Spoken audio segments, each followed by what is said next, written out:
right, let's stick with Trey Lance. So he is their starter until Brock Purdy has a surgery and then recovers from the surgery, which, I mean, he hasn't started step one yet.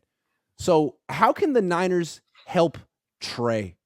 I mean, obviously, Trey's going to have to do things to help himself, and we'll talk about that after. But what can the Niners do to help Trey while he's their starter? Not talk to Mike Silver about how they want someone better. Stop doing that. Don't do that. That's the number one off the top of my head. Before they can do anything or just giving advice or anything, how about control what you can control and shut the hell up? Don't say anything. Don't say anything. Don't be that conniving bad teammate, because that was putrid last year. Oh, we want Jimmy. I'm sorry. Like, really? Really? Even if you think that, don't go right into Mike Silver and telling him, like, hey, Mike, by the way, we kind of think we can win with Jimmy Garoppolo. Yeah, like, you can't use my name, but write this. Yeah, exactly. Please do not do that, because, I mean, not to say, like, Lance is, like, necessarily, like, going to be affected by that per se, but still, it's like, dude, just don't put that bad juju out there. Don't put the bad vibes. Be a good teammate. Be a good person for the 49ers, and recognize Brock's injured. We traded for Trey. Jimmy's gone. Good unless they bring him back. Purdy's down again. We need him to do good. We need him to do good for us. So it's really, for these guys, you need to give your utmost support to all of them, no matter who has the higher leg in terms of the other, of giving him a better impact on offense. Just don't do that. Just be the uplifting guy. Don't say anything. Even if you think it, don't say anything. Don't talk about it amongst yourselves like a clique in middle school. Stop it. Yeah, because it feels like they're very cliquey, like a fraternity. They're like a frat. And they're not just friends. They're not just teammates. They're not just friends. They're brothers. They're brothers. They're brothers. And they're happy and they're sick. Yeah. Because we already know who the clique is. Yeah, they're brothers, and Jimmy is their brother. And so they resented Trey because he's there to take their brother's job. Man, Trey didn't pick himself on this team. Trey didn't choose to come here. And Jimmy most likely, although we don't know for sure, is going to leave. So why are you resenting Trey? Brock's hurt. Jimmy's probably gone.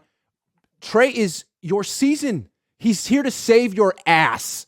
So why don't you just embrace him and stop saying things like, yeah, we'll see how he does. Or, all he has to do is not make the big mistake. Why don't you say stuff like, Trey's really good and we believe in him and he's going to show it? Because that's what the Eagles said about Jalen Hurts from pretty much the beginning, even when he wasn't that good. And so he was able to improve and grow with the backing of his teammates. Trey's never had that. It kind of helps that they didn't like Carson Wentz either, because he was kind of like he was the anti-Jimmy. He was the anti-Jimmy. I mean, come on. Yeah, so it's a little bit different, but still, yeah, they were giving his support in a way because they knew, like, all right, we're starting Jalen Hurts. This guy might be the future. Yeah. So, I mean, also, they kind of made clear. Give the Eagles credit. As soon as they decided that Jalen Hurts was the starter and that Carson Wentz wasn't anymore, they got Carson Wentz the hell off that team.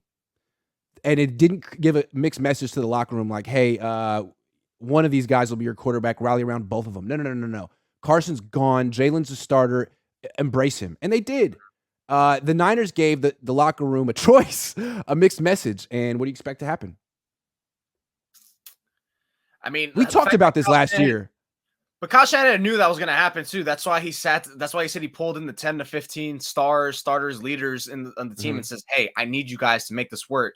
And weed them out. How'd that go? Because he knows.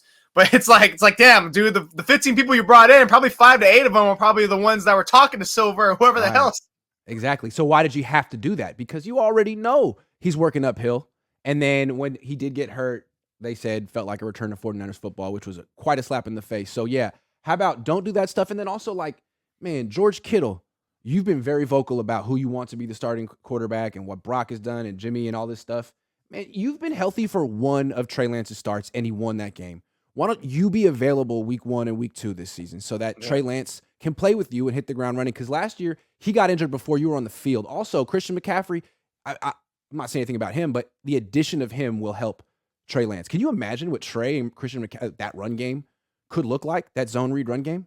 It's going to make Deebo Samuel relevant again, too. Because, I wish I kept the stat. I'm going to have to do some digging because I'm going to write an article on his yards per carry with Trey. Yeah, remember that yards per carry thing? And it was like crazy. It wasn't even just that. It was something else. But, yeah, about how just the 1.5 games when Deebo was with Trey Lance and then the next 4 games after that, it was like, God, look at the spike. And I don't even need the 4 games after Trey Lance was gone with Jimmy Garoppolo in. I can use the rest of the season. He was marginalized. He was useless as a runner. Yeah. It was pretty much – the threat of Deebo Samuel was more of a threat than him actually, getting the ball. Exactly.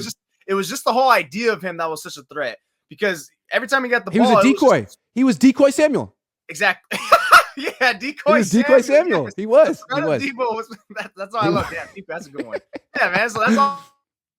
Like he wasn't. It's like there wasn't a chance, but it's like it wasn't like 50% chance he was going to get a chunk or a score play off this anymore. Now it's like, all right, it's probably going to go for like 5 yards, 8 yards, and there's going to be a bunch of defenders on him, and he's going to have to like work some magic to somehow escape 4 defenders and turn the negative yards into 3 yards. That's true. One more way the Niners can help Trey Lance when he's their starter.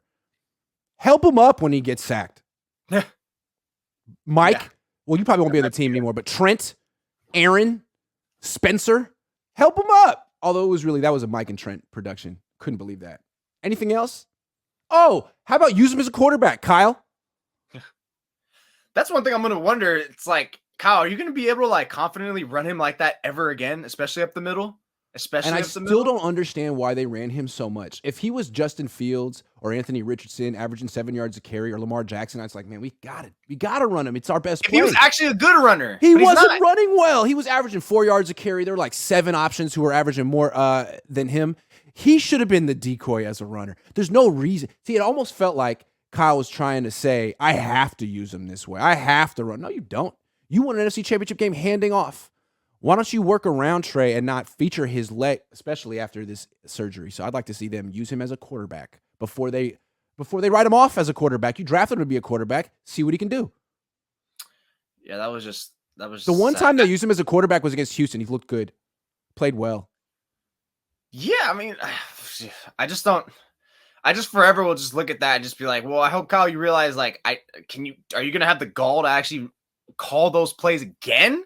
And then if you're Trey Lance, what's going to happen if not even on those run plays you get called on, but what if it's like a scramble? I'm rolling left, rolling right, away from pressure. What I don't understand about Kyle, is he going to hit the ground sooner now? He probably should. What I don't understand about Kyle is he puts his pocket passers under center so he can have the threat of play action. But Brock and Jimmy don't take shots down the field. Really, maybe take a 30-yard shot. But Trey Lance is supposed to be the under-centered play action guy who can air it out 50, 60 yards. But when he's in the game, he's in the shotgun, running the zone read. It's like, I thought he was supposed to be the play action guy. That's why you drafted him instead of Justin Fields. If you want to run the zone read, Justin Fields is so much better than at that. He did it in college. He's more athletic. I'm so confused by that. Put Trey under center and let him air that thing out. That thing. I don't think that's what they really say.